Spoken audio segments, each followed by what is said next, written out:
नाभा जी ने पहले रूप सनातन गोस्वामी जी का चरित्र कहा और उसके बाद रसिक त्रयी में गए, तो हम भी वही करेंगे। हम भी पहले रूप सनातन जी का चरित्र सुनेंगे। रूप सनातन गोस्वामी कौन है?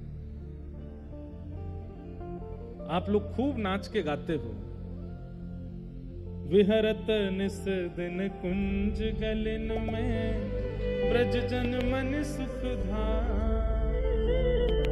मदन मोहन को रूप निरख सनातन बलि बल जा, वृंदावन प्यारो वृंदावन, श्री वृंदावन प्यारो वृंदावन। इतने भाव से आप गाते हैं, आप नृत्य करते हैं, पर वो सनातन गोस्वामी ऐसे ही नहीं मिल गए उनको मदन मोहन जी। वहां रूप गोस्वामी को, रूप सुधा को, रूप गोस्वामी को श्री गोविंद देव जी ऐसे ही नहीं मिल गए। कैसी कृपा हुई है उनके ऊपर, वो सुनना आवश्यक है। तब नाभा जी, वृंदावन की हवा तो चल गई थी चित्त में नाभा जी के, इसीलिए तो रसिक त्रयी आए, क्योंकि रसिक त्रयी से पहले रूप सनातन गोस्वामी का भाव सुनाया। और श्री नाभा जी कहते हैं, संसार स्वाद सुख बात जो, दुरूप सनातन त्याग दियो, गौड़ देश बंगाल होते सब ही अधिकारी, है गए भवन भंडार विभो भू भुज उन्हारी, यह सुख अनित्य विचार वास वृंदावन की नो, यथा लाभ संतोष कुंज करवा मन दीनो, ब्रज भूमि रहस्य राधा कृष्ण भक्त तोष उद्धार कियो, संसार स्वाद सुख बात जो, दुरूप सनातन त्याग दियो। संसार स्वाद सुख बात जो, यहां पर श्री नाभा जी ने बात शब्द का प्रयोग किया। आपके सामने खीर बनाई गई, अधौटा दूध की खीर बनाई गई, बढ़िया बासमती चावल प्रयोग किए गए, वहां में केसर डाली गई, कश्मीर से ला करके खांड डाली गई, गुड़ डालो आदि आदि, बहुत सुंदर बना दी।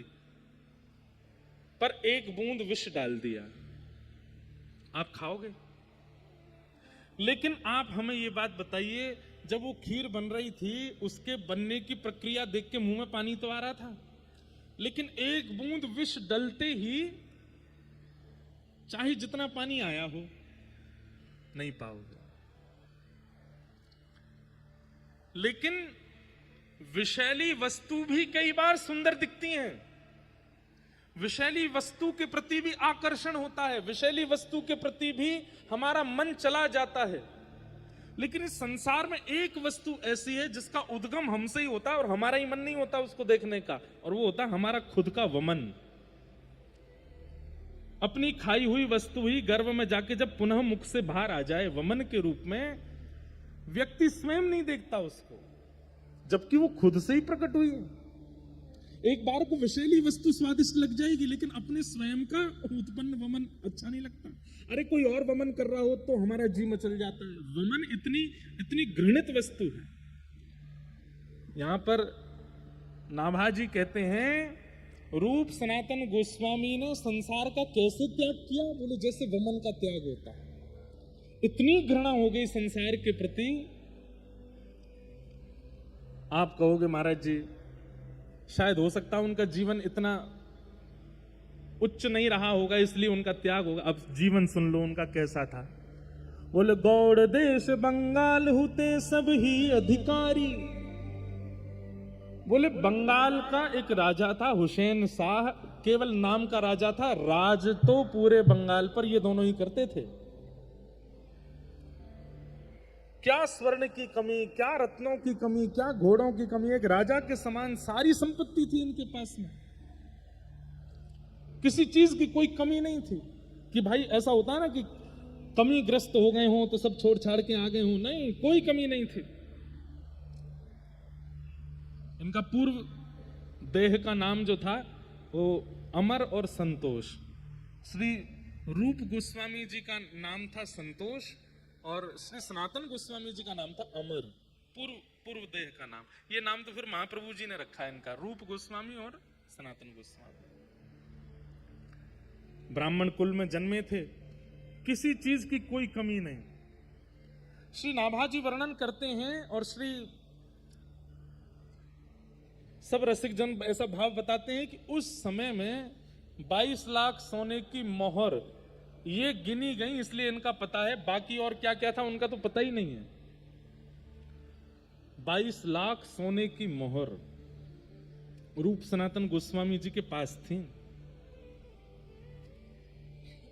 यह सुख अनित्य विचार वास वृंदावन कीनो। उस सर्वगुण संपन्न स्थिति में एक बात तो मन में आती है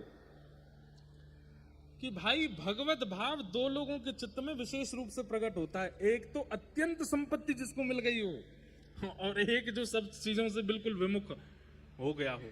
या तो विषयों का भोग अति मात्रा में कर लिया हो या विषय का स्पर्श ही नहीं किया हो। इन दो के चित्त में निष्काम भक्ति उत्पन्न होती है। मध्यस्थ वालों को ज्यादा यत्न करना पड़ता है निकलने के लिए। हम आप सब मध्यस्थ वाले हैं, इसलिए हमको यत्न ज्यादा करना पड़ता, क्योंकि हमने भोग भी देख रखे हैं और वैराग्य त्याग भी देखते हैं, इसलिए हमको थोड़ा परिश्रम ज्यादा है। पर दो प्रकार के लोग, या तो अति भोग जिन्होंने किया हो या स्पर्श ही ना किया हो भोग वस्तु का, इनमें निष्काम प्रेम का उद्दीपन सहजता से हो जाता है। रूप सनातन गोस्वामी, अमर और संतोष, ये दोनों बंगाल में हुसैन शाह नाम के राजा के यहां पर, एक भैया तो प्रधानमंत्री थे और एक भैया सेक्रेटरी थे, पर्सनल सेक्रेटरी। पूरा धन धान्य उन्हीं के अंतर्गत रहता था। लेकिन पता नहीं क्यों इतनी संपत्ति होने के बाद भी, इतना सब कुछ प्राप्त हो जाने के बाद भी इनके चित्त में संतोष नहीं होता था, संतुष्टि नहीं होती थी। और तब ये ढूंढते रहते थे कि हम क्या करें जिससे हमारे चित्त को संतोष हो। तब इनको विद्यावाचस्पति नाम के गुरु प्राप्त हुए और उन्होंने इनको ठाकुर जी का जितना उनको पता था उतना ज्ञान, सेवा का, नाम जप का थोड़ा बहुत बताया। लेकिन बंधुओं, कई बार ऐसा होता है कि व्यक्ति अगर खुद आस्वादन नहीं करता और दूसरे को उपदेश देता है तो दूसरे के चित्त में वो भाव व्यवस्थित नहीं हो पाता। हमारी बात ध्यान से सुनिएगा, वैसे तो वक्ताओं के लिए बात है। अगर आपने स्वयं आस्वादन नहीं किया किसी भाव का और आप मंच से बोल रहे हो तो श्रोताओं के चित्त में वो व्यवस्थित नहीं हो पाएगा। तो विद्यावाचस्पति ने जो भक्ति मार्ग इनको बताया था, उससे ये नाम जप तो करते थे, उससे सेवा तो करते थे, पर स्थिति इतनी तीव्र नहीं हो रही थी। कहते हैं 12 घंटा तो राज भवन में रहते थे और शाम को वापस आकर के दोनों भैया स्नान ध्यान करके, तिलक आदि लगा करके, नेत्र बंद करके फिर ठाकुर जी का ध्यान करते, फिर भजन करते थे। लेकिन मन में संतोष उत्पन्न नहीं हो रहा था।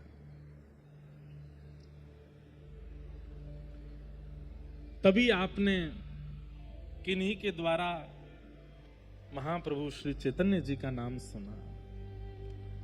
और चैतन्य महाप्रभु का नाम कैसे सुना?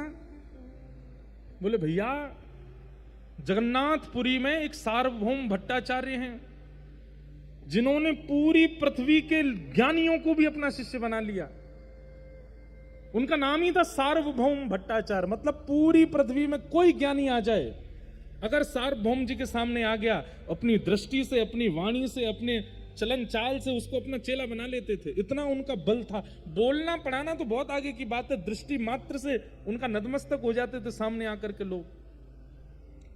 उन सार्वभौम भट्टाचार्य जी को चैतन्य महाप्रभु ने अपना अनुयायी बना लिया और इस बात का बड़ा प्रकाश हो गया। उड़ीसा में, बंगाल में, जहां जहां जाएं तो लोग बाग यही चर्चा करें, बोले भैया एक जगन्नाथपुरी में एक बाबा रहते हैं, और कौन, क्या नाम उनका? चैतन्य महाप्रभु, कृष्ण चैतन्य महाप्रभु। बोले क्या किया उन्होंने? बोले अरे सार्वभौम भट्टाचार्य जी को अपना शिष्य बना लिया। चैतन्य महाप्रभु के रूप पर सार्वभौम भट्टाचार्य आसक्त हो गए। ये बात जब यहाँ अमर और संतोष ने सुनी बंगाल में। उनके मन में भाव आया कि भैया ये नाम ही इतनी शीतलता दे रहा है चित्त में, इनका दर्शन कितना शीतल होगा। रूप सनातन गोस्वामी आपस में बात करने लगे, अमर और संतोष, जरा दोबारा बोलियो तो नाम। बोले कृष्ण चैतन्य महाप्रभु। आहा कितना शीतल लगता है, कितना अच्छा लगता है भैया, ये नाम कितना मधुर है, ये नाम इतना मधुर है तो इनका दर्शन कितना मधुर होगा, इनकी वाणी कितनी अच्छी होगी। जब इनके सामने हम बैठेंगे और ये बोलेंगे उस समय क्या होगा हमारा। मन में विचार करने लगे क्या करें। तब महाप्रभु जी को इन्होंने पत्र लिखा और पत्र में लिख करके महाप्रभु जी से कहा कि हे महाप्रभु जी, हमारी स्थिति अब रहने की नहीं है, अपनी पूरी स्थिति बताइए, हम कौन हैं, किस पदवी पर हैं, कितना धन है, कितनी संपत्ति है। बोले हमारे जो वस्त्र हैं उनमें भी सोने की कढ़ाई होती है। सब लोग इधर देखो, ध्यान से सुनो। हमारे पास इतने घोड़े हैं, भोजन पानी बनाने के लिए इतने सेवक हैं, हमारे पास कोई कमी नहीं है, लेकिन मन में संतुष्टि नहीं है। जब नाम सुनते हैं, कहीं सत्संग हो रहा है, ये बात सुनते हैं तो नेत्र भर आते हैं, लेकिन क्या बताएं, इतने श्रेष्ठ बन गए हैं कि अब सब त्यागना हमारे लिए मुश्किल हो रहा है। लेकिन मन में आपका नाम जब से आया तब से मन में भाव आ रहा है कि यदि आप आज्ञा कर दोगे तो सब छोड़ के चले जाएंगे। महाप्रभु जी को पत्र लिखा, आप आज्ञा कर दीजिए, हम क्या करें, घर छोड़ दें। आप कह देंगे छोड़ दो, उसके बाद देखेंगे नहीं। मतलब त्याग की अनंत स्थिति आ गई है चित्त में, बस आज्ञा चाहते हैं। महाप्रभु जी ने जब पत्र पढ़ा जगन्नाथपुरी में, पत्र में प्रयोग हुए शब्दों से ही महाप्रभु जी पहचान गए कि अभी ये त्याग के योग्य नहीं हुए। इनका त्याग तब सार्थक होगा जब इनको मैं मिलूंगा। मैं बिना मिले अगर कह दूं कि सब छोड़ के चले जाओ तो इनके त्याग से कल्याण नहीं होगा। इनका तो हो जाएगा, पर इनसे हमें बहुतों का कल्याण करवाना है, वो नहीं हो पाएगा। महाप्रभु जी ने पत्र में कहा अभी प्रतीक्षा करो, और तुम्हें छोड़ने की आवश्यकता नहीं, मैं आऊंगा और मैं आकर के तुमसे मिलकर के तुम्हारा घर छुड़वाऊंगा, तुम्हारी सारी जो स्थिति है उसका त्याग करवाऊंगा, तब तक और प्रतीक्षा करो। रूप गोस्वामी पाद को जैसे ही पत्र मिला वो तो नाचने लगे, आनंद निमग्न हो गए। महाप्रभु जी आएंगे, हमसे मिलने आएंगे, हम पर कृपा करने आएंगे। तब महाप्रभु जी वृंदावन गए। रामकेली ग्राम बंगाल में है, वहां रहते थे रूप सनातन गोस्वामी, लेकिन वृंदावन गए महाप्रभु जी। और श्री वृंदावन में इमली तला दर्शन किया है। सेवा कुंज के पास में इमली तला है। कहते हैं कि वो वृक्ष स्वयं हमारे प्रिया प्रियतम ने एक साथ द्वापर युग में ही लगायो। और उसके लिए कई लोगों ने बड़ी कथाएं ऐसी बनाई है कि राधा रानी ने उसको शाप दे दिया, क्योंकि किशोरी जी श्रृंगार करके जा रही थी सेवा कुंज में और नीचे एक इमली को वो आ गए फल, तो किशोरी जी को पाम रिपट गया, उनको श्रृंगार बिगड़ गया, तो क्रोध में आके उन्होंने शाप दे दिया। ऐसी कथा लोग बताते हैं, पर हमारा पुराना घर वहीं है, इमली तला के पास ही है, हम बचपन से वहीं रहे। ऐसा भाव बना दिया हो योगी तो ठीक है, लेकिन भाई हमारी किशोरी जी को गुस्सा ना आवे, और गुस्सा आवे तो शाप दे दें, वो भी इतनी सी बात पे, ऐसा है ना सके। तो वो इमली तला, जैसे ही महाप्रभु जी वहां पहुंचे, बैठ गए वृक्ष। तब वृंदावन प्रकट नहीं हुआ था, वृंदावन सघन वन था। वृंदावन में अभी रास्ते भी नहीं बने हैं। वृंदावन केवल दो पहचान थी वृंदावन की, एक श्री यमुना जी, दूसरे गिरिराज जी। इनके बीच में जो समाहित है वो वृंदावन है। उस समय महाप्रभु जी वृंदावन आए और यमुना के तट चलते चलते चलते चलते चलते जैसे ही सुगंधी आई रज की, समझ गए महाप्रभु जी यही है वो वृंदावन। मानो महाप्रभु जी, एक बात बताएं आपको, महाप्रभु जी को इमली तला पे बैठे बैठे रात्रि की चंद्रमा निशा जैसी हुई तो रास का अनुभव हुआ। यहां से श्याम सुंदर चले आ रहे हैं, यहां से किशोरी जी आ रही हैं, सब सखियां श्रृंगार कर करके आ रही हैं। यमुना के तट पर पुलिन पर अद्भुत रास हो रहा है और उस रास में स्वयं महाप्रभु जी भावावेश में प्रविष्ट होकर के नृत्य कर रहे हैं ठाकुर जी के साथ। वे तो राधा भाव में निमग्न हो जाते थे, स्वयं को किशोरी जी भाव में, उन्होंने प्रार्थना की थी कि राधा भाव विरह भाव मेरे चित्त में आवे। रास का अनुभव हुआ और रास करते करते करते महाप्रभु जी को क्रोध आया थोड़ा सा। कैसे? महाप्रभु जी बोले, जय जय, आपने द्वापर में जो रास विहार किया उसमें एक पक्षपात किया। क्या? आपकी वेणु की ध्वनि केवल गोपियों को सुनाई दी, कंस को क्यों नहीं सुनाई आपने? अगर ये वेणु की ध्वनि कंस ने सुनी होती तो उसका क्या दोष था, वो भी रास में आ जाता।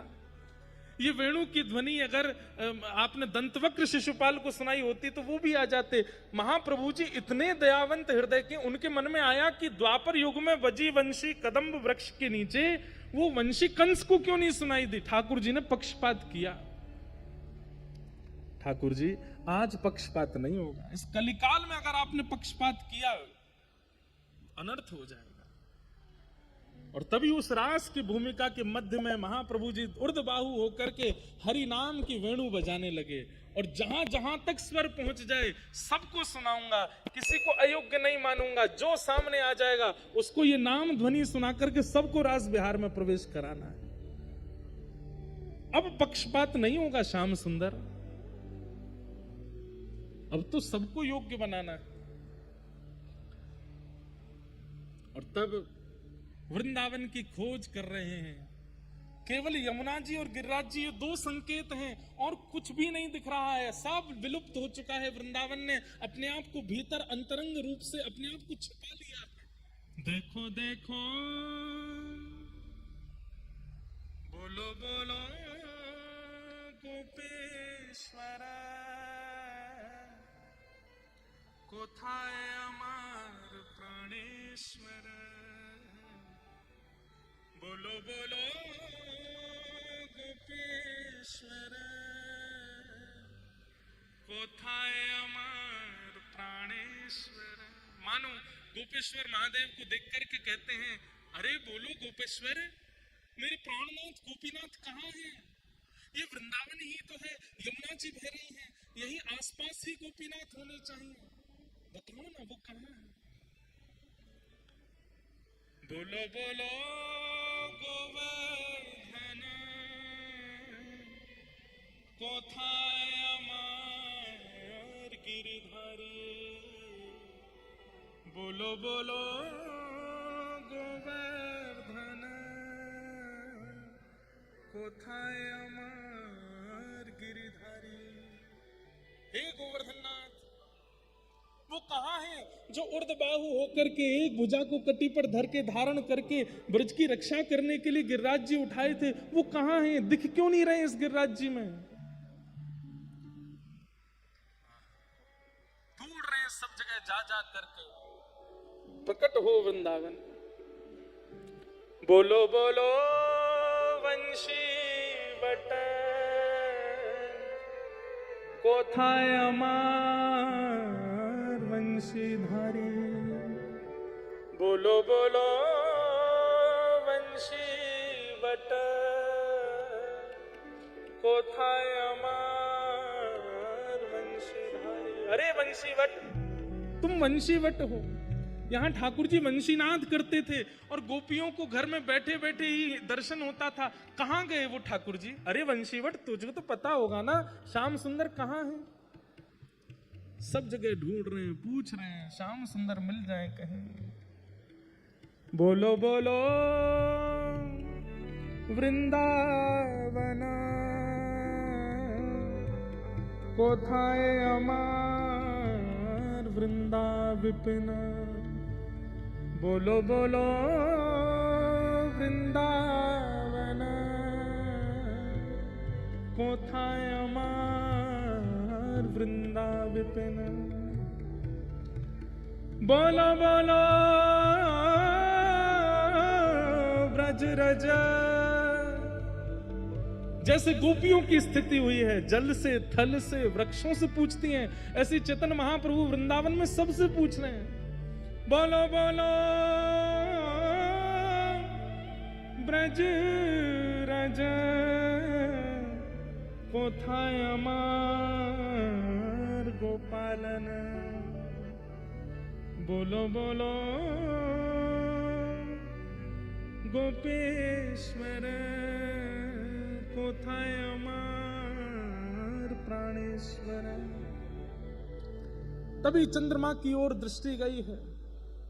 अरे शरद चंद्रमा, तुम ही प्रकट हुए थे। तब शुकाचार्य जी कहते हैं, भगवान पिता रात्रि शरदोत्फुल्ल मल्लिका विक्षरंतुम मनश्चक्रे योग मायाम उपाश्रिता। आज तुम प्रकट हुए हो, लेकिन ये वृंदावन सूना क्यों पड़ा है? बोलो बोलो शरद चंद्र कोथाय अमार राधा रमण, बोलो बोलो शरद चंद्र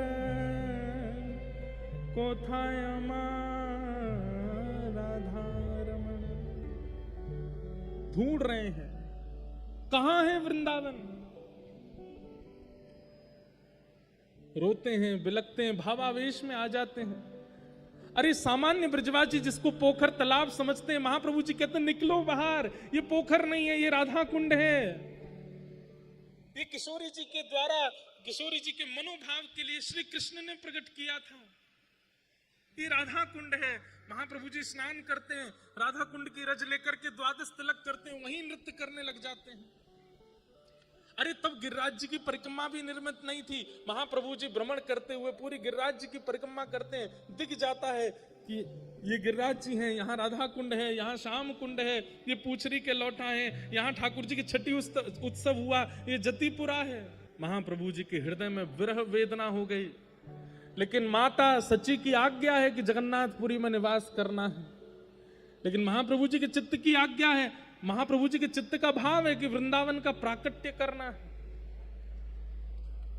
और उस प्राकट्य के लिए कुछ करना पड़ेगा। तभी महाप्रभु जी को याद आया कि कुछ पत्र आए थे मेरे पास, और उन पत्रों में 2 भाइयों के पत्र हैं। कौन है दोनों? बोले एक का नाम अमर है, एक का नाम संतोष है, चलो वहीं चलते हैं। और श्रीधाम वृंदावन से महाप्रभु जी अपने समस्त भक्त मंडली के साथ निकल पड़े हैं। कहां?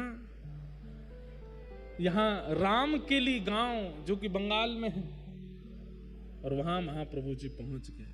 जैसे ही महाप्रभु जी पहुंचे, उत्ताल नृत्य कर रहे हैं, सब महामंत्र के साथ नृत्य कर रहे हैं, गा रहे हैं, हरे कृष्ण कृष्ण कृष्ण हरे हरे, हरे राम राम राम हरे हरे। और ये ध्वनि जैसे ही पहुंची है संतोष और अमर के कानों में, मानो जैसे गोपियां कृष्ण वंशी नाद सुनकर के दौड़ पड़ी थी अपने घरों से। ऐसे ही ये महामंत्र की ध्वनि सुन, इनको नहीं पता है कि महाप्रभु जी आ रहे हैं, लेकिन उस नाम ने मानो जैसे कान में क्लीम शब्द कह दिया हो, अरे रूप, अरे अरे सनातन, जल्दी चलो, महाप्रभु जी आ गए, जिनकी तुम प्रतीक्षा कर रहे हो वो सामने आ गए हैं। तुरंत दौड़ पड़े, अपने राजकीय कार्यों को छोड़ दिया, घोड़े पर नहीं बैठे, पादुका भी नहीं पहनी, दौड़ पड़े, भुजा उठा करके दौड़ रहे हैं। तभी देखते हैं, आहा, असंख्य सब गोस्वामी जन नृत्य कर रहे हैं, और मध्यस्थ भुजा उठा करके श्री चैतन्य महाप्रभु नृत्य कर रहे हैं। दोनों ने जाकर के दंडवत प्रणाम किया, नेत्रों से प्रेमाश्रु पुलकित हो गए, अश्रु प्रवाह होने लगा। महाप्रभु जी के चरणों में वंदन करके कहे, बोले प्रभु अब कृपा करो, अब अनुग्रह करो, अब नहीं रहना है, अब नहीं यहां बस सकते हम। महाप्रभु जी बोले, राम के लिए आने की और कोई योजना नहीं है, तुम्हारे लिए ही आए हैं हम, तुम दोनों को ही स्वीकार करने के लिए आए हैं। अब सब छोड़ करके जाना है और श्री वृंदावन का प्राकट्य करना है। महाप्रभु जी के सन्मुख दोनों विराजमान हो गए, रुदन करने लगे, बोले हम तो इस योग्य नहीं हैं, हमारे अंदर तो इतनी योग्यताएं नहीं हैं, हम तो इस लायक नहीं हैं, कैसे करेंगे। महाप्रभु जी बोले वृंदावन के प्राकट्य के लिए ज्ञान का होना आवश्यक नहीं, त्याग का होना आवश्यक नहीं, वैराग्य का होना आवश्यक नहीं, प्रेम का होना आवश्यक है। और तुम्हारे चित्त में वो प्रेम है, ये त्याग की जो बार बार इच्छा तुम्हारे चित्त में प्रकट हो रही है, वो प्रेम करवा रहा है, वो तुम्हारे चित्त का प्रेम करवा रहा है, क्योंकि ये संसार उस प्रेम को समझ नहीं रहा है, उसका ये अधिकारी नहीं, इसलिए तुम्हारा यहां से मन उखड़ रहा है। अब हमारी आज्ञा, अब तुम दोनों कुछ दिन साधन करो और सब व्यवस्थाओं से निवृत्त होकर के श्री धाम वृंदावन जाओ, और वृंदावन जाकर के वृंदावन के विलुप्त स्थानों का प्रकट करो, वृंदावन के लीला स्थलों का प्रकट करो, वृंदावन की रस चर्चाओं का प्रादुर्भाव करो।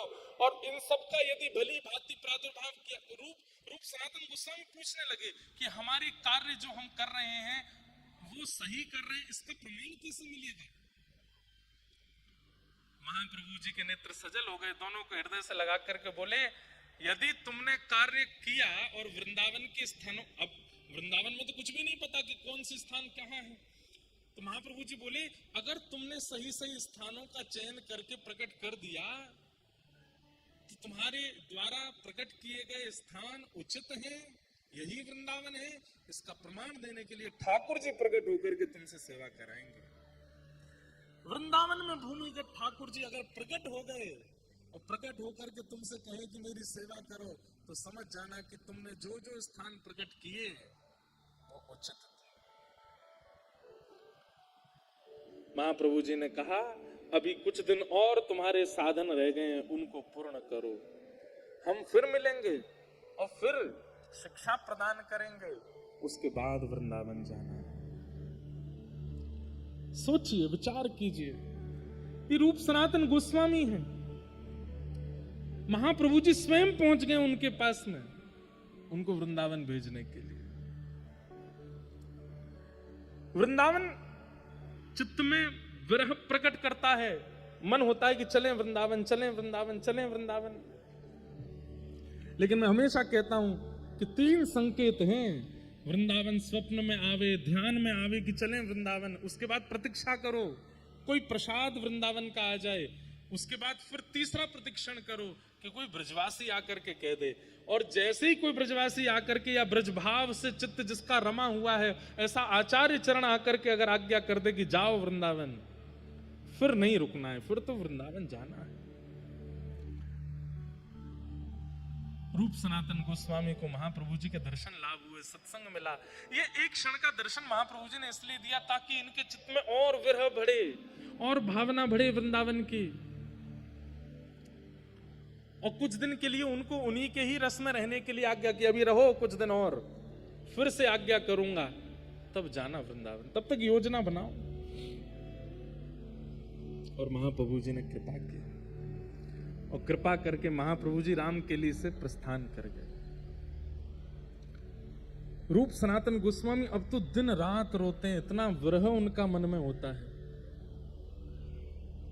बस अब तो एक ही चीज स्मृति में रहती है, जहां विराजत राधा राम। श्री रूप सनातन गोस्वामी, एक मन में भाव आता है, मन में एक प्रश्न आता है,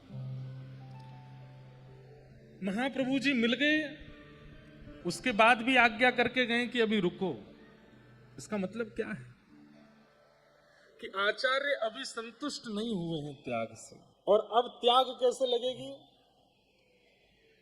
सब लोग बहुत ध्यान से सुनिए, देखो कितना प्रयास करना पड़ता है तब वृंदावन मिलता है। हमको तो यूं ही मिल जाता है, हवाई जहाज की टिकट कराई 5000 की पहुंच गए, पर जिनके ठाकुरों के दर्शन करते हैं, गोविंद देव, गोपीनाथ, मदन मोहन, वृंदावन बिहारी लाल, वो ऐसे नहीं आए हैं। महाप्रभु जी ने विचार किया कि इन्होंने जब पत्र लिखा था तो पत्र में पहले अपना परिचय दिया, तो उसमें बताया हम इतने धनवान हैं, हम ऐसे राजा के यहाँ राजकोष में हैं, आदि आदि सब बोले कि ये पदेशना इसका निवृत्त होना आवश्यक है। और महाप्रभु जी को पता था कि ये होगा। अब महाप्रभु जी के दर्शन तो हो गए। अब महाप्रभु जी जैसे ही गए दर्शन दे करके, अब रूप सनातन गोस्वामी को वो जहां देखते हैं उनको महाप्रभु जी की याद आती है। उनकी मुस्कान कैसी, उनके शब्द कैसे थे, उनके नेत्र कैसे थे, उनकी अवस्था कैसी थी, चाल कैसी थी, नृत्य कैसा था, कीर्तन कैसा था। और वो निरंतर जो चिंतन बना, क्योंकि अभी तक और कुछ तो देखा नहीं, कभी वृंदावन गए नहीं, तो आचार्य का ही चिंतन करेंगे ना। इतना चिंतन हो गया कि अब विवेक बुद्धि जागृत होने लगी और अपने राजपद जिस पर वो कार्यरत थे उससे उनको थोड़ी थोड़ी घृणा जैसी होने लगी। घृणा तो पहले भी थी, लेकिन अब जो यहां पर शब्द संसार स्वाद सुख बांत ज्यों बमन के भांति, इतना त्याग करवाना था महाप्रभु जी को, उसके लिए छोड़ के गए वापस। यही भागवत जी में सुनने में आता है कि ध्रुव जी महाराज को ठाकुर जी ने दर्शन देकर के कहा, अभी 36,000 वर्ष और रहो पृथ्वी पर। ध्रुव जी रोने लगे, बोले आपके दर्शन से तो मुक्ति मिल जाती है और आप मुझे कह रहे हो 36,000 वर्ष और रहो, क्यों? तो ठाकुर जी क्या कहते पता है, तुम्हारे चित्त में अपने पिता की गोद में बैठने की इच्छा थी ना, इसीलिए तो तुम बनाए थे। ध्रुव जी बोले वो इच्छा तो मर गई, कट गई, जल गई, नाश हो गई। ठाकुर जी कहते हैं प्रकट तो हुई थी ना भैया। एक बार विषैला पौधा प्रकट हो जाता है ना, तो जब तक जड़ से नहीं उखाड़ा जाए वो प्रकट होता ही रहता है। इसलिए 36,000 वर्ष, 100-200 वर्ष नहीं, 36,000 वर्ष के लिए ठाकुर जी कह के गए अभी रहो पृथ्वी पे। और 36,000 वर्ष में इतना भोगोगे, इतना विषय भोगोगे कि तुम इससे बिल्कुल ऊब जाओगे, तब तुम्हें मेरी प्राप्ति होगी। तो विषय वस्तु अगर देने पर ठाकुर जी आ गए तो वो इतनी मात्रा में देते हैं कि आप पागल हो जाओगे। इसलिए विषय कभी नहीं मांगना है, क्योंकि भैया ये टेढ़ो ठाकुर कहीं सनक को दिमाग और दे दियो तो हम कहते हैं हमारे ठाकुर जी को गणित नहीं आती है, हमारे ठाकुर जी को मैथमेटिक्स नहीं आती, ये नाप तोल के नहीं देते हैं, जितना है पूरा दे देंगे, ले जा। वो आप सहन नहीं कर पाओ। अति सर्वत्र वर्जयेत्। रूप सनातन गोस्वामी के साथ वही हुआ। महाप्रभु जी के दर्शन हो गए और दर्शन देने के बाद महाप्रभु जी चले गए, बोले अभी रहो। अब क्या हुआ, एक दिन राजा ने इनसे कहा, बोले कि आप लोग पूरे हमारा जो संपत्ति है सब आप लोग संभालते हो, इसका कल हमको हिसाब दो। रूप सनातन गोस्वामी रात्रि में भजन करते थे, लेकिन आज राजा ने कही भैया कल हिसाब देना है, तो भजन नहीं हुआ, हिसाब में लगे रहे। अब उस हिसाब में कुछ ऊपर नीचे हो रहा था, तो उसके लिए इतने चिंता में बैठे थे, कैसे हो कैसे हो कैसे हो। तो सनातन जी को बहुत जोर की प्यास लगी, तो एक सेवक को बुलाया, सुनो इधर आओ, शरबत बना के लाओ बढ़िया वाला। इसलिए महाप्रभु जी ने अभी आज्ञा नहीं की वृंदावन जाने की। क्यों? अभी भी कहीं ना कहीं थोड़ी तो राज इतना भोगा है, थोड़ा तो है अभी इनके चित्त में, जब तक निकलेगा नहीं तब तक नहीं जाएंगे ये वृंदावन। तो अपने एक सेवक को कहा शरबत बना के लाओ, प्यास लगी है। खुद हिसाब लिख रहे थे दोनों भैया बैठ के। तो सेवक गया और अंधेरे में उसको पता नहीं चला, पानी में उसने बूरे की जगह मैदा मिला दिया और मिला करके घोल करके इनको दे। अब ये इतने ज्यादा निमग्न होकर के ध्यान कर रहे थे, पीते जा रहे हैं और लिखते जा रहे हैं। प्रातः काल का समय हुआ तो सेवक ने रसोई में जाके देखा, तो उसको पता चल गया कि भाई मैदा मिल गया पानी में। दौड़ा दौड़ा गया, बोले इनके पेट में दर्द होगा, आप कहीं बीमार नहीं हो जाएं, चरणों में मुझे क्षमा कर दो, कल रात्रि अपराध हो गया। रूप सनातन क्या हो गया, आपको नहीं पता चला? बोले नहीं हमें तो कुछ नहीं पता चला। रात्रि में शरबत कैसा था? हाँ बढ़िया था, हम तो भाई हिसाब में इतने तल्लीन बैठे थे कि हमने ध्यान ही नहीं दिया, हम तो पी गए, बस प्यास लगी थी। महाराज आपसे मेरी प्रार्थना, आज कुछ खाइएगा नहीं। बोले क्यों? बोले शरबत में चीनी की जगह मैं मैदा मिला के ले आया था और वो आप पी गए हो। तो ये बात सुनकर के रूप सनातन गोस्वामी एक दूसरे को देखने लगे, तुमको पता चला? बोले नहीं। और तुमको पता चला? बोले नहीं। सेवक से कहा तुम जाओ, और किवाड़ बंद करके इतना रोए इतना रोए इतना रोए दोनों। बोले कि ऐसी तत्परता भजन में क्यों नहीं बनी जैसी तत्परता इस विषय में बन गई।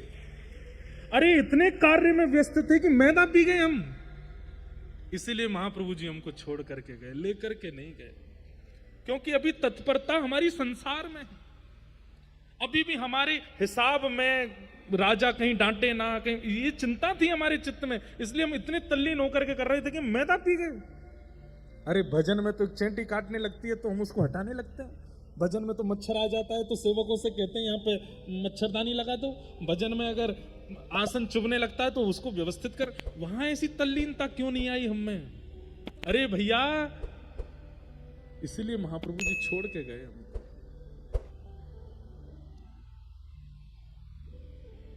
अब तो यही चिंता बनी हुई है दोनों की कि ऐसी तत्परता भजन में क्यों नहीं बनी हमारी। एक दिन राजा ने अर्धरात्रि में, अमर संतोष नाम थे पूर्व के, इनको बुलाया। बोले अमर को बुला के लाओ, हमको एक हिसाब के बारे में बात करनी है। अर्धरात्रि का समय, भजन में बैठे थे अमर। इतने में सेवकों ने आगे कहा राजा आपको अभी बुला रहे। तुरंत इन्होंने माला वहीं की वहीं विराजमान कर दी। अपने भैया संतोष से कहा तुम तो अपना नाम जप करो, मिल के आऊं, राजा बुला रहा है। अर्धरात्रि में पालकी में बैठ करके निकल गए। पालकी में घूमते थे। जैसे ही निकले वर्षा हो रही थी, पानी भरा था, लेकिन ये तो महाराज हैं, तो पालकी में बैठ के जा रहे हैं बेचारे, कहार वर्षा में भीगते चप चप करते लेके जा रहे हैं इनको। इतने में ही एक घर पड़ा और उस घर के सामने से जैसी पालकी निकली तो पैरों की आवाज जल पे चलने की हो रही थी। तो भीतर सोए आदमी ने अपनी पत्नी से कहा अरे द्वार खोल, कहीं अपने रिश्तेदार तो नहीं आए। पत्नी बोली नहीं नहीं रिश्तेदार नहीं। बोले पैरों की आवाज तो आ रही है। पत्नी बोली कुत्ता होगा, कुत्ता घूम रहा होगा बाहर। अरे देख तो ले, कहीं कुत्ता नहीं हुआ तो। बोले नहीं तो चोर होगा, रात में कहीं चोरी करने जा रहा होगा। अरे एक बार देख तो ले। बोले और ज्यादा से ज्यादा क्या होगा, कोई राजा का दूत होगा। ये बात अमर ने पालकी में बैठे बैठे सुन ली। बोले इन तीन के अलावा कोई नहीं हो सकता इतनी रात में बारिश में, या तो कुत्ता होगा या चोर होगा, कोई राजा का दूत होगा। बोले मतलब हमारी तुलना कुत्ते और चोर के बीच में है। हम जिस अपनी गरिमा महिमा को कहीं ना कहीं कुछ समझ बैठे हैं, और इतनी वर्षा में भी कहारों को लगा करके पालकी में बैठ के जा रहे हैं, वहां ये सामान्य से घर के लोग हमको चोर और कुत्तों के बीच में तोल रहे हैं। राजा से मिलने तो गए लेकिन मन नहीं लगा, वही चीज दिमाग में चलती रही। लौट करके वापस आए और संतोष के पास जाके भैया हम लोग कुत्ते के समान हैं। अरे एक जगह ऐसी बात हो गई, कुत्ता है या तो चोर है या राजा का कोई दूत है। बोले मैं तब से चिंता में हूं कि हम जीवन भर जिसका मान यश प्रतिष्ठा का भाव रखते रहे चित्त में, वहां हमको चोर और कुत्तों के बीच में गिन लिया गया। संतोष यानी कि रूप गोस्वामी तो बोले भैया सही तो कहा, कुत्ता भी तो ऐसा ही होता है। उसको चाहे झूठा मिल जाए, चाहे कूटा मिल जाए, चाहे कैसा भी मिल जाए, वो भोजन के लिए किसी के भी द्वार पर चला जाता है। राजदूत भी तो यही करता है, और चोर भी तो यही करता है। वो ये नहीं विचार करता कौन छोटा कौन बड़ा, कौन धनवान कौन निर्धन, कौन के घर में कैसी परिस्थिति, सबके घर से चोरी कर लेता है। हम लोग भी तो वही करते हैं। राजदूत हैं, कर लेने के लिए जाते हैं, कुछ विचार नहीं करते, सबसे कर लेते हैं। उसी समय अमर सनातन गोस्वामी उन्होंने कहा अब नहीं, बस अब हो गया। इसीलिए महाप्रभु जी हमको छोड़ करके चले गए, स्वीकार नहीं। मैं रुकता हूं, परिवार सब इतना विस्तृत कर दिया है, इस सबको व्यवस्थित करता हूं, तू अभी निकल, इसी वक्त निकल जा, अब नहीं रहना यहां पर। अब जीवन का उद्देश्य जो महाप्रभु जी कह के गए वृंदावन जाना है, उनसे आज्ञा ले तू जा करके, अब नहीं रहना भैया, अब हो गया बस। तुझे डर तो नहीं, तुझे भय तो नहीं कि राजा कुछ कहेगा? बोले मुझे बिल्कुल भय नहीं है। तुझे इस बात का भय तो नहीं पीछे से संपत्ति का? बोले बिल्कुल नहीं। बोले अब तरीका, अब बिल्कुल सही समय, अभी निकल। और उसी समय संतोष निकल गए घर से। ये दो ठोकरें चाहते थे महाप्रभु जी की इनको लगे, उसके बाद ये पूर्ण त्याग होगा। फिर ये पूछेंगे नहीं पत्र भेज करके कि जाएं कि नहीं, ये चले ही जाएंगे। ये भी पूछ रहे हैं कि जाएं कि नहीं जाएं। निकल गए। और संतोष ने पूछा, कहीं से पता लगाया कहां है महाप्रभु जी, तो पता चला प्रयागराज में। वृंदावन से जा रहे हैं पुरी की ओर, पहुंच गए प्रयागराज, और वहीं त्रिवेणी संगम पर महाप्रभु जी मिल गए। और आज संतोष को संतोष नहीं कहा है, महाप्रभु जी देखते, अरे मेरा रूप आ गया, आओ तो। नाम सुनते ही कान खड़े हुए, आपने मुझे क्या संबोधित किया? बोले जो तुम वास्तव में हो वो संबोधित किया। तुम श्री प्रिया जी की रूप मंजरी हो। पहले मुझे संतोष दिखा था, आज मुझे रूप दिखा है, आओ। तुरंत निमग्न हो गए, चरणों में जाके बेहोश हो गए रूप गोस्वामी।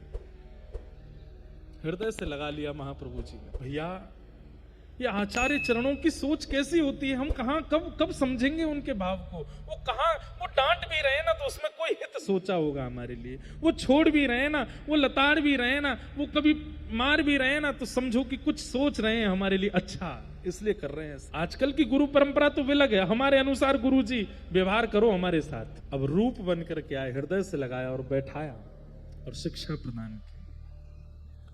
और महाप्रभु जी ने कहा जाओ अब वृंदावन जाओ, और उसकी चिंता मत करना, अमर भी आएगा वो भी पहुंचेगा, तब तक तुम पहुंचो वृंदावन। और वृंदावन जाकर के अब वृंदावन के तीर्थों को खोजो, वृंदावन में रसिक जनों के भाव प्रकट करो, और तुम्हारे द्वारा तीर्थ और जो स्थान ढूंढे जाएंगे, मैंने पहले भी कहा अगर वो उचित होंगे तो उसके प्रमाण रूप में तुमको ठाकुर जी मिलेंगे। और रूप गोस्वामी वृंदावन की ओर निकल पड़े। यहां पर सनातन गोस्वामी जो कि अमर हैं, जिनका नाम, वो सब व्यवस्थाएं करने में लगे हैं। बोले क्यों, इतनी सारी मुद्राएं सोने की आदि सब पड़ी हैं यहाँ पर, इनको कहीं व्यवस्थित कर जाओ। कुछ अपने पूर्व आश्रम के परिवारों को दे दिए, कुछ किन्हीं लोगों में बांट दिए, कुछ कहीं लगा दिए, किसी के थे उसको दे दिए, सब जगह सब खत्म करके जाएं। कहीं वृंदावन जाके भी चिंता ना बनी रहे, इतनी प्रॉपर्टी है, इतना महल है, इतने पैसा धरे हैं वहां पे, क्या हो रहा होगा, अगर छोड़ के जाए तो चिंता बनेगी, इसलिए सबको लगा जाओ। और सबको सब जगह लगा दिया। बस अब प्रतीक्षा कर रहे थे कि उत्कंठा चित्त में ऐसी आवे कि बस भागूं वृंदावन की ओर, तब निकलूंगा। यहां राजा ने देखा इतने दिन हो गए ये अमर और संतोष होती नहीं है। एक दिन राजा ने घर पर जाकर के देखा तो पूछवाते थे, तो ये कभी कहते हम बीमार हैं, कभी कहते कोई घर में पूजा चल रही है, कभी कहते कोई पधार गया है, सूतक लगे हैं, आदि आदि। आज राजा ही आ गया, हुसैन शाह ही आ गया। और आकर के उसने जब देखा तो देखा यहाँ तो कीर्तन चल रहा है और यहाँ अमर बैठ करके बढ़िया नाम जप कर रहे हैं, नेत्रों से आंसू बह रहे। बोले ये सब क्या किया तुमने? वहां पूरा राज के हमारा शासन इतने खतरे में, तुम यहाँ बैठकर ये नाम जप कर रहे हो, कीर्तन कर रहे हो और बहाना बना देते हो बीमार हो। असली बात क्या है, हम तुम्हारा वेतन बढ़ा दें कि तुमको कुछ दे दें, क्यों नहीं आते हो राजभवन में? अमर की आंखों से आंसू आ गए। बोले अब नहीं होगा हमसे। राजा के आगे हाथ जोड़ते हुए कहते मैं आपके अब लायक नहीं हूं, आप मुझसे हिसाब मांगोगे मैं नहीं दे पाऊंगा, आप मुझे राज को समझाओगे मुझे नहीं समझ में आएगा, आप मुझे धन दोगे मेरे से गिनती नहीं आती, अब मैं सबसे पीछे हट चुका। किसी ने कान भर दिए हुसैन साहब के, बोले कि ये किसी और राजा के यहाँ नौकरी ले रहे हैं, उसने शायद इनको ज्यादा वेतन देने के लिए कह दिया होगा। आपके विपक्षी राजाओं के यहाँ जाके, आपका तो सब जानते हैं, उससे आक्रमण करवा करके खुद राजा बन जाएंगे। क्योंकि हुसैन शाह जो था ये खुद भी ऐसे ही राजा बना था, ये पहले किसी और राजा का सेवक था, उसकी सब जानकारी लेकर के दूसरे राजा के यहाँ जाके नौकरी करने लगा, उस राजा से आक्रमण करवा करके ये इस नगर का राजा बना। तो हुसैन शाह को लगा जैसा मैं बनाऊं वैसे ये बन जाएगा, और सनातन गोस्वामी को कारागृह में डाल दिया। अमर को कारागृह में रहने लगे, लेकिन उनको बस एक ही चिंता थी कि बस अब वृंदावन जाना है, मौका मिलते ही वृंदावन भागना, अब नहीं रहना यहां पर। सोचो विचार करो, एक एक क्षण कैसा लगता रहा होगा उनको। एक दिन जो सिपाही था वो इनका मित्र था, क्योंकि ये वहीं के प्रधानमंत्री थे। सिपाही ने कहा कि आपने मेरी बड़ी मदद करी थी हमेशा, आप कहो मैं आपको देख नहीं पा रहा हूं, ऐसे राजा के साथ मिल जाइए ना। सनातन बोले नहीं अब नहीं मिलना, लेकिन मैंने तेरी इतनी मदद की हमेशा, तेरे को राजा से छुपा छुपा के मैंने खूब पैसा दिया, आज तू मेरी मदद नहीं करेगा? बोले क्या करना है? बोले तू ताला खोल दे। अच्छा राजा को पता चल जाएगी मार देगा? बोले मैं दिखूंगा तो मारेगा ना, तो बोल देना कि गंगा स्नान करने गए उसी में डूब गए, और मेरी मृत्यु ही मानना, क्योंकि मैं इतना दूर चला जाऊंगा कभी दिखूंगा नहीं। मैं तेरे हाथ जोड़ूं पैर जोड़ूं, तू ताला खोल दे। और उस व्यक्ति ने खोल दिया ताला। आधी रात में ही सनातन गोस्वामी भाग गए वहां से, और इनको पता चला कि महाप्रभु जी कहां हैं। तभी पता चला प्रयागराज से महाप्रभु जी काशी आए हैं। ये काशी पे प्रकाशानंद जी पर कृपा करने के लिए आए हैं, जो हम कल सुन रहे थे, जिनको प्रबोधानंद बना के भेजा। तुरंत काशी पहुंच गए। वहां जाकर के जैसे ही महाप्रभु जी को प्रणाम किया, महाप्रभु जी, अरे मेरा सनातन आया है, आ जाओ। उनको रूप कह करके संबोधित किया, इनको सनातन कह करके संबोधित किया। नेत्रों से अश्रुपात होने लगे। बोले आपने मेरा पूर्व नाम नहीं कहा। बोले वो तो मैं भूल गया, तेरा असली नाम तो सनातन है, तो हमारी श्री जी की मंजरी है। हृदय से लगा लिया। वहां रूप गोस्वामी को शिक्षा देकर के वृंदावन भेजा, अब यहां सनातन गोस्वामी को शिक्षा दी और शिक्षा देकर के कहा अब जाओ वृंदावन।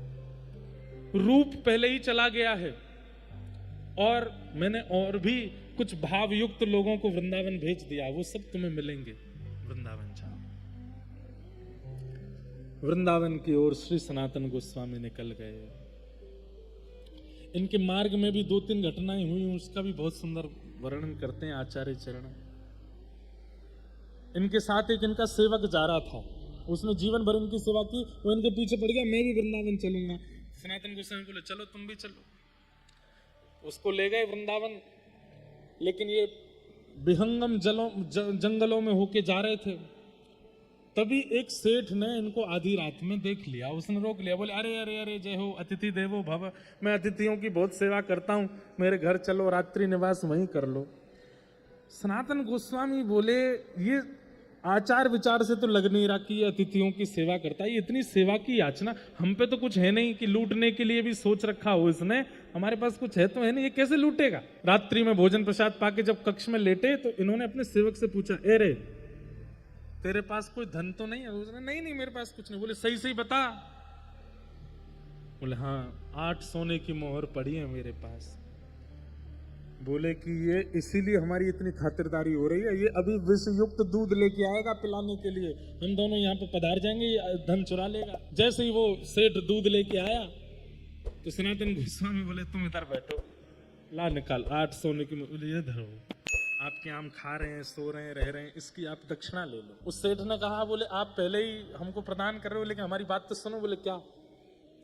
बोले मैं एक ऐसा सेठ हूं, दिन भर तो व्यापार करता हूं, पर रात्रि में मेरे गुप्तचर राह चलते लोगों को देखते हैं और वो इतने निपुण हैं कि देखते ही पहचान जाते हैं कितनी सोने की मोहर है। बोले हमने दे तो दी। बोले लेकिन ये बात असत्य है, आपके पास 10 सोने की मोहर है, ये 8 ही क्यों दे रहे हो?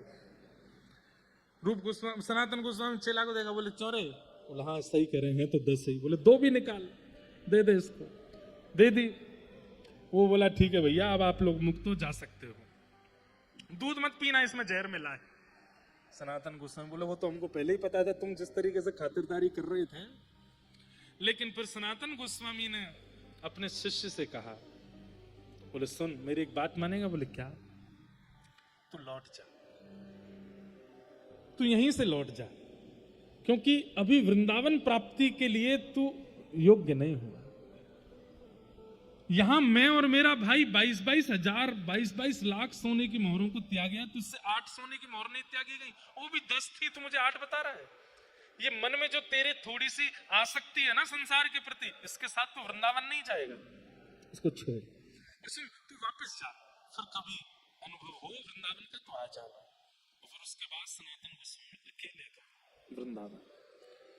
वृंदावन में जैसे ही प्रवेश हुए, महाआवेश हो गया, नेत्रों से अश्रु गिरने लगे, शरीर कंपायमान हो गया। वृंदावन में प्रविष्ट होते ही मानो जैसे अब पैदल चल करके नहीं गए हैं, दंडवत लगाते हुए यमुना जी की ओर जा रहे हैं, दंडवती करते हुए यमुना जी की ओर जा रहे हैं। और वृंदावन में चिंतन कर रहे हैं, ये कुंज हैं, ये लताएं हैं, यहाँ श्यामा सामने लीला की होगी, यहाँ श्यामा सामने ये भाव रखा होगा। तभी रूप गोस्वामी, उनको पता चला कि भैया भी आ गए, दौड़ करके गए, हृदय से लगा लिया। बोले मैं रूप, अब देखो एक ही भैया हैं, लेकिन आज मिल रहे हैं, अपना परिचय दे रहे हैं एक दूसरे को, मैं रूप हूं। अरे रूप तुम कितने सुंदर हो, मैं सनातन हूं। आहा, दोनों ने हृदय से एक दूसरे को लगाया। बोले तुम रूप हो, मैं सनातन हूं, तुम रूप हो, मैं सनातन हूं। एक दूसरे को हृदय से लगाओ। और दोनों वृंदावन में जैसे महाप्रभु जी ने पद्धति बताई, कहते हैं नृसिंह पुराण को पास में रखा। नृसिंह पुराण में भूदेवी नृसिंह भगवान से पूरी पृथ्वी की बारे में पूछती है, ये खंड कैसा है, ये खंड कैसा, ये खंड, और पूछते पूछते भूदेवी पूछती है बराह पुराण में बराह भगवान से कि वृंदावन ब्रज के बारे में बताओ।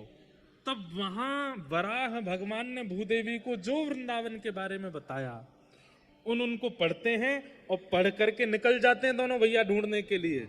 वराह भगवान बता रहे थे इधर ये कुंड होगा, इतनी दूरी पर होगा। जैसे वहां खुदाई करना शुरू करते हैं तो अवशेष मिलने लगते हैं, कहीं ठाकुर जी के चरण चिन्ह मिल जाते हैं, कहीं पर कुछ मिलता है, कहीं पर किशोरी जी के गले के आभूषण मिलते हैं, कहीं पर कुछ। और जैसे ही थोड़ी देर खुदाई तभी वहां सरोवर प्रकट हो जाता है। दोनों भैया नृत्य करने लग जाते हैं, आहा एक सरोवर प्रकट हो गया। फिर रात्रि में जब सोते हैं तो स्वप्न में ठाकुर जी आते हैं, उसी सरोवर पर क्रीड़ा करते हुए दोनों भैयाओं को दिखाते हैं।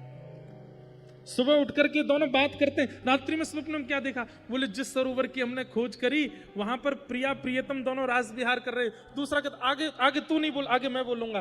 किशोरी जी के वस्त्र ऐसे थे, श्याम सुंदर के मुकुट ऐसे। बोले हाँ हाँ भैया ऐसे ही। मतलब एक ही स्वप्न दोनों को आता है और प्रमाणित हो जाता है कि तुमने जिस सरोवर को खोजा वहां लीला हुई है। कभी कभी 3-3 4-4 दिन व्यतीत हो जाते थे, कोई लीला स्थली नहीं मिलती थी। तब महाप्रभु जी ने आज्ञा की थी कि जब कोई लीला स्थली ना मिले तो फिर दोनों बैठ जाना और किशोरी जी का स्तवन करना, किशोरी जी का चिंतन करना, प्रिया जी को पुकारना। वो कृपा करके अनुग्रह करके शायद कोई संकेत दें और थोड़ी देर चिंतन करने के बाद फिर खोजना, फिर कुछ मिलेगा। दोनों भाई बैठ जाते और किशोरी जी का स्तवन करते। एक भाव मुझे बहुत प्रिय लगता है, मन में भाव आया मानो रूप सनातन ऐसे ही गाते होंगे। राधे राधे करुणामयी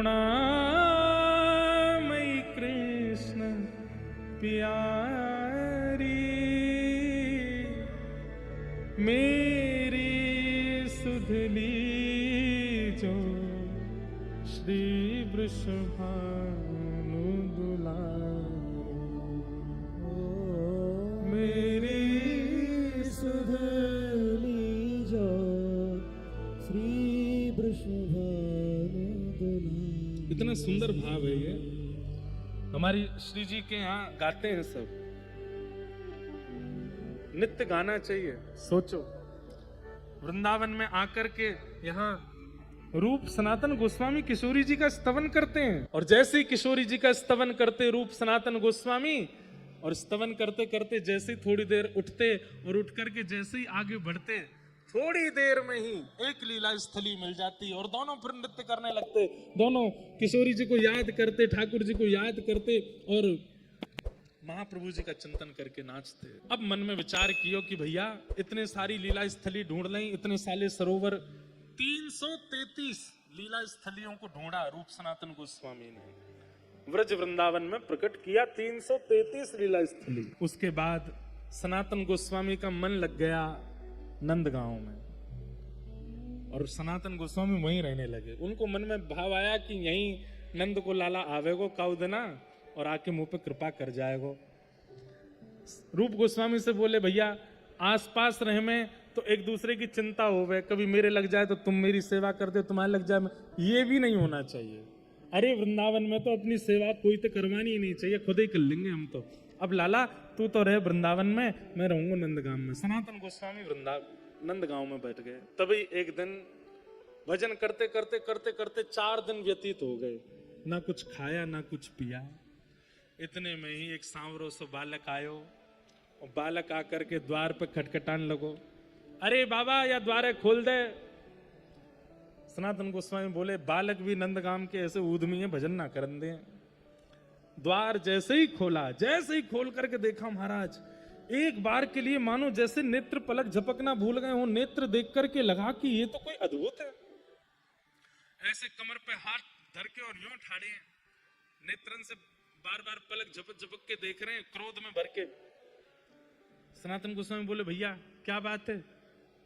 अरे बाबा मेरी मैया बता रही थे 4 दिन ते भूखो है तू, तेने कुछ खायो ना है, ले हमारी गैया ब्याई है और वहां के ब्यावे के बाद को पहलो दूध है, तेरे घर के काजे ले आए, तू बना ले, पाले, प्रेम से खीर बना के पाले। जे चावल है जे दूध है बढ़िया, और सुन अकेरो मत पाई लियो, नेक नेक हमको दे दियो। मधुर बात सुनकर के सनातन गोस्वामी तो जैसे मानो मोहित से हो गए। बोले भैया ऐसी मीठी वाणी बोल लो, ऐसे आके कटाक्ष से नेत्र, ये कौन है? अच्छा सुनो लाला तुम कौन हो? बोले नंदू ब्रजवासी रहे हमारो एक नंदगाम में। बाकी हम 4 बालक हैं। बोले कहा नाम है भैया तुम्हारे? बोले एक को नाम केशव देव है, एक को नाम हरिदेव है, एक को नाम बलदेव है, एक को नाम गोविंद देव है। अच्छा तो सबरे देव हो? बोले और नहीं तो, या ब्रज में तो सब देवता हैं बाबा, सबन ने प्रणाम कर लेना चाहिए। और कह के ठाकुर जी वहां से भाग गए। वो ठाकुर जी थे। बाबा ने खीर बनाई, लेकिन वही बलदेव, केशव देव, हरदेव, गोविंद देव वही कानों में गूंज रही है आवाज। कैसे नैन मटका रहे थे, कैसे कमर पे हाथ धर के ठाड़े थे, कैसे बोल रहे थे। बाबा ने खीर बनाई, खीर बना करके पहले तो ठाकुर जी को भोग लगाई। ठाकुर जी को भोग लगा, बोले मैं बाद में पाऊंगा, पहले ही 4 बालक कन्ने बांट आऊं। और खीर को लेकर के पात्र हाथ में निकल पड़े नंदगाम में। ब्रजवासी ने बोले भैया नंदू ब्रजवासी को घर कौन सा है? बोले हमें तो यहाँ इतने साल है गए, कोई नंदू ब्रजवासी ना मिलो आज तक। अरे नहीं नहीं, वो नंदू ब्रजवासी जिनके 4 छोरा हैं, एक को नाम बलदेव, एक को नाम हरदेव, एक को नाम गोविंद देव, एक को नाम केशव देव। अरे बाबा जी तो कोई ना है नंदगाम में, ऐसा कोई ना है जब 4 छोरा हो। है तो बहुत, लेकिन जे 4 नाम मारो हमें तो ना पता। और बोले बाबा ब्रज है यहाँ पे देव कह के तो कोई ना पुकारे। कोई को नाम हरदेव होगा तो हरदो कहते होंगे, कोई को नाम केशव देव होगा तो केशु केशु कहते होंगे। यहाँ देव कह के तो कोई ना बुलावे। बोले नंदू तो नाम ठीक लग रहा, नंदू तो है सके, लेकिन यहाँ कोई ना है। ढूंढते ढूंढते ढूंढते बोले अरे भैया दूध दे के गए हो, चावल दे के गए हो, सब दे के गए हो। इतने में एक ब्रजवासी, भावुक ब्रजवासी, बोले बाबा कौन है ढूंढ रहे हो? बोले कोई नंदू ब्रजवासी वाके 4 बालक है, हरदेव, केशव देव और गोविंद देव और बलदेव। ब्रजवासी ने हृदय से लगा लिया। बोले बाबा अरे जे नंदू ब्रजवासी कोई नहीं, नंद बाबा ही नंदू ब्रजवासी हैं। और नंदू ब्रजवासी के दोनों छोरान के 2 नाम है। बोले बलदेव यानी कि दाऊ दादा, और बलदेव ही गोवर्धन में हरदेव बन के बैठे हैं, तो हरदेव और बलदेव ये एक हैं। और केशव देव और गोविंद देव ये कृष्ण हैं। आपके यहाँ जो लाला आए वो शामवरण को? बोले हाँ। अरे बाबा अब तो चकाचक है गई, साक्षात नंद को लाला ही आयो, वही दे के गए हो दूध। हाँ, सनातन गोस्वामी तो नृत्य करने लगे, जय हो ठाकुर जी की बलिहारी। यहाँ रूप गोस्वामी के साथ अलग लीला चल रही है वृंदावन में, क्योंकि अब ठाकुर जी को प्रमाणित करना है ना कि तुमने जो स्थान ढूंढे हैं वो उचित है। रूप गोस्वामी को रात्रि स्वप्न आया, और स्वप्न में क्या दिखा कि जहां आप भजन करते वहीं पास में गोमा टीला है, और उस गोमा टीला के अंदर ही मैं विराज रहे हूं। मुंह को वहां से निकालो, मैं तुमसे सेवा कराना चाहूं। ठाकुर जी बात कर रहे हैं। रूप गोस्वामी हड़बड़ा करके उठे, बोले ये स्वप्न में मैंने क्या देखा? गोमा टीला? कहां है गोमा टीला? ठाकुर जी कह रहे हैं मुझे सेवा करानी है, मुझे लेके जाओ। तुरंत आपने स्नान किया, स्नान करके जैसे ही बाहर आए, सुबह सुबह भोर है रही, हल्के हल्के सूर्य प्रकट भये।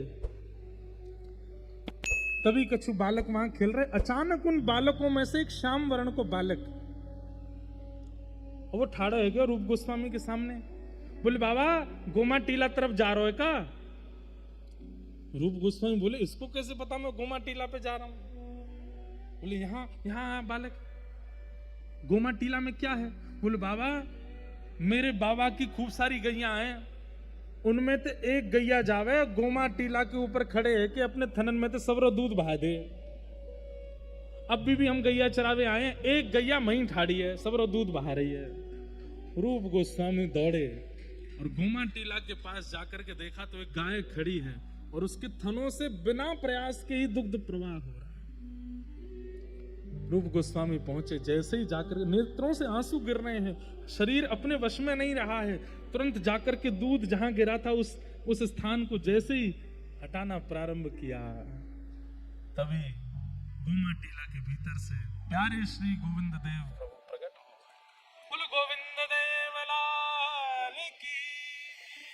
सब सुख सागर रूप जागर रहे वृंदावन धाम। रूप गोस्वामी प्रकट किया जहाँ गोविंद रूप निधान।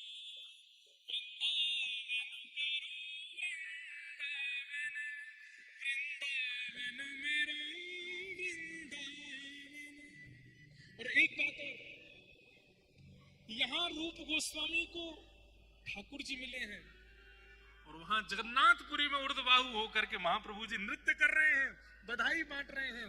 तभी सब गोस्वामी जना के कहते हैं, बोले महाप्रभु जी क्या भाव हुआ? आज मेरे रूप को प्राण प्यारे गोविंद मिल गए, आज मेरे रूप को गोविंद मिले। अरे बधाई बांटो, सब जगन्नाथपुरी के वैष्णवन में जाकर के बधाई लुटा दो, आज मेरे रूप, क्योंकि महाप्रभु जी चाहते हैं कि वृंदावन में वृंदावन का प्राकट्य हो और उस कार्य को रूप सनातन भली भांति कर रहे हैं। आनंद में भर गए, भावावेश में चले जाते हैं और महाप्रभु जी स्वयं चिंतन करने लगते हैं कि हे श्याम सुंदर, अब हमें भी मिल जाओ, हमारे अनुयायियों को प्राप्त हो रहे हो, हमें कैसे प्राप्त होगे? रूप गोस्वामी के यहाँ गोविंद देव, आहा, पूरे वर्णन आता है कि हरिराम व्यास जी आदि सब आए रूप गोस्वामी के पास और गोविंद देव जी का रूप देख करके सब तकते रह गए, निहारते रह गए, ऐसे सुंदर श्री गोविंद देव। खबर पहुंची नंदगाम में सनातन गोस्वामी के पास, अरे सनातन जी, आपके प्यारे दुलारे छोटे भैया रूप गोस्वामी के यहाँ ठाकुर जी प्रकट हुए। सनातन गोस्वामी सुनते ही पैदल दौड़े नंदगांव से वृंदावन, और वृंदावन आकर के रूप गोस्वामी को हृदय से, वो कहाँ है ठाकुर जी? बोले वो विराज रहे। आहा, गोविंद देव जी का रूप देख करके मानो भावावेश में 2-3 बार तो मूर्छा जैसी हो गई।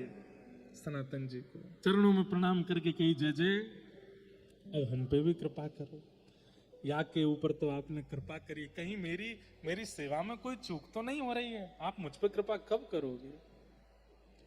बस 2-4 दिन तो वृंदावन रहे, गोविंद देव जी के खूब उत्सव किए। उत्सव करने के बाद जब वापस सनातन अपने कुटिया में गए, तब ठाकुर जी ने स्वप्न दे करके आज्ञा दी, बोले सनातन तुम चिंता मत करो, मोह तेरे पास भी आनो। बोले कैसे आओगे? बोले मथुरा चलो जा, वहीं विश्राम घाट पे कुटिया बना के रहने लग, वहां पे भिक्षा याटन करियो, एक ब्रजवासी परिवार है, बाकी घर मेरी सेवा होवे। जे मेरो स्वरूप सामान्य नहीं है, ये मेरे परपौत्र वज्रनाभ के द्वारा बनाया गया स्वरूप है, ये गोविंद देव को स्वरूप भी वही है और ये मदन मोहन को स्वरूप है। ब्रजवासी के घर में सेवा है रही है, वहां से तू मुझको प्राप्त कर ले। सनातन गोस्वामी ने जैसे स्वप्न देखा, बोले रूप को भी स्वप्न दिया था, मुझे भी स्वप्न दिया है, इस पर कोई मिथ्या बात नहीं है, इस पर मुझे संशय नहीं है। तुरंत मथुरा चले गए और मथुरा में भिक्षा याटन करते थे और एक ब्रजवासी के यहाँ गए और जैसे द्वार खोल के भिक्षा देवे मैया आई, पीछे मदन मोहन जी के स्वरूप को देख करके निहाल हो गए, इतना सुंदर स्वरूप। लेकिन ठाकुर जी से बोले अब आप ही, मैं मैया से कैसे कहूं कि मुझे मिल जाओ, आप ही कुछ कृपा करो।